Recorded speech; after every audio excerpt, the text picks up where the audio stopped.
وہ ایک غریب سا آدمی تھا لیکن تھامس ایڈیسن کا بزنس ایسوسیٹ یا پارٹنر بننا چاہتا تھا۔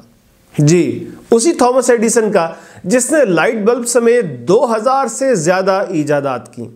آج کی ویڈیو میں آپ کو ایڈون سی بارنس کی کہانی سنائی جائے گی۔ میں ہوں عمیر محمود اور آپ دیکھ رہے ہیں سیلف ہیلپ اردو۔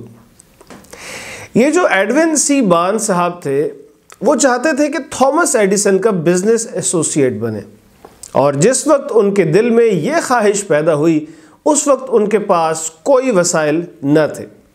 اتنی رقم بھی نہ تھی کہ ایڈیسن کے پاس جانے کے لیے ٹرین کی ٹکٹ خریدی جا سکتی۔ عام طور پر ہم لوگوں کو کوئی چیز مشکل لگے تو ہم کوشش ہی چھوڑ دیتے ہیں۔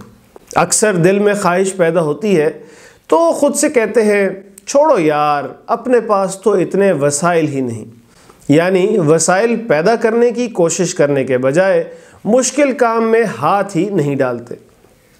لیکن ایڈون سی بارنس نے ایسا نہ کیا۔ اس کے ذہن میں خواہش پیدا ہوئی تو اس نے پورا کرنے کی ٹھان لی۔ اس نے حساب لگایا کہ ٹرین سے تو وہ جا نہیں سکتا، اس لیے اس نے مال گاڑی سے سفر کیا اور ایڈیسن کے پاس جا پہنچا۔ ایڈیسن نے انٹرویو لیا اور وہ ناکام ہو گیا۔ یہ وہ موقع ہوتا ہے جہاں اکثر لوگ ہمت ہار دیتے ہیں، یعنی کوشش کی، پہلی ناکامی ملی اور کوشش ہی چھوڑ دی۔ لیکن بارنس نے ایسا نہ کیا۔ اس نے ایڈیسن سے کہا کہ مجھے کوئی چھوٹی موٹی نوکری ہی دے دے۔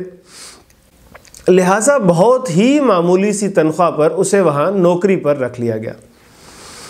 اب دل میں ایڈیسن کا بزنس ایسوسیٹ بننے کی خواہش رکھے ایڈون سی بارنس نوکری کرتا رہا۔ اس نے خود سے یہ نہیں کہا کہ یار کیا فائدہ یہ سب کرنے کا، میرا خیال ہے میں کچھ اور کر لیتا ہوں۔ وہ لگا رہا یہاں تک کہ اسے ایک موقع مل گیا، اگرچہ کہ وہ موقع یوں نہ ملا جیسے بارنس نے سوچا تھا۔ ہوا یوں کہ ایڈیسن نے ایک مشین بنائی جس کا نام تھا Edison dictating machine. Sales man اس مشین کو بیچنے کے لیے کچھ زیادہ پرجوش نہ تھے، اس لیے انہوں نے زیادہ دلچسپی نہ دکھائی، اور بارنس کو تو اسی قسم کے موقع کی تلاش تھی۔ اس نے ایڈیسن سے کہا کہ میں آپ کو یہ مشین بیچ کر دکھاؤں گا، اور پھر اس نے وہ مشین اتنی کامیابی سے بیچی کہ ایڈیسن نے پورے ملک میں ڈکٹیٹنگ مشین کی ڈسٹریبیوشن کا کانٹریکٹ بارنس کو دے دیا، اور یہ معاملہ اس قدر کامیاب ہوا کہ بعد میں سلوگن بن گیا، ایڈیسن نے بنائی، بارنس نے لگائی۔ بارنس نے بہت زیادہ دولت تو کمائی ہی، لیکن ساتھ ہی اس نے یہ بھی ثابت کر دیا کہ آپ اپنا ایک گول سیٹ کریں اور پھر مستقل مزاجی کے ساتھ ڈٹے رہیں تو ایک نہ ایک دن کامیابی مل ہی جاتی ہے۔